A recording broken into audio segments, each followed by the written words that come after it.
গত ফেড কাপে 4 বিদেশির মধ্যে কোন 3 বিদেশি খেলবেন তার জন্য মাথার চুল ছিঁড়তে হয়েছিল মর্গানকে। এবার সেই ফেড কাপেই ক্লাবের কাছে চতুর্থ বিদেশি চেয়ে পেলেন না তিনি, টাকার অভাবে।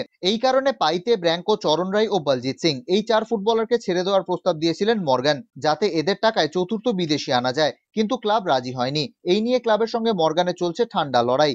যে কোনো সময় তিনি ছেড়ে দিতে পারেন, যেমন কলকাতা লিগ জয়ের পর গত মৌসুমে পদত্যাগ করেছিলেন। ক্লাবের কাছেও বাড়তি টাকা নেই। ইউবির পেমেন্টই তাদের মূল ভরসা। একটা কো স্পন্সর ছাড়া আর কোনো স্পন্সরও নেই। তাছাড়া মননদীপ, লোবো, রালনিন্দিকার মতো কিছু ভালো স্বদেশি নিতে গিয়ে ক্লাবের প্রচুর টাকা খরচ হয়েছে। ইউবির 7.5 কোটি টাকার বাজেট টপকে গিয়ে ক্লাবের নিজস্ব কোষাগার থেকে ব্যয় হয়েছে আরো 2.5 কোটি টাকা। ফলে এই মুহূর্তে তাদের পক্ষে কোচের হাতে চতুর্থ বিদেশি তুলে দেওয়া সম্ভব নয়। মর্গান একরাশ অভিমান নিয়ে ফেড কাপে গেলেও ক্লাবের কিছু করার নেই। অধিনায়ক সঞ্জু প্রধান তো বলেই দিলেন, চতুর্থ বিদেশির জায়গায় একজন স্বদেশি তো খেলবে, এতেই লাভ।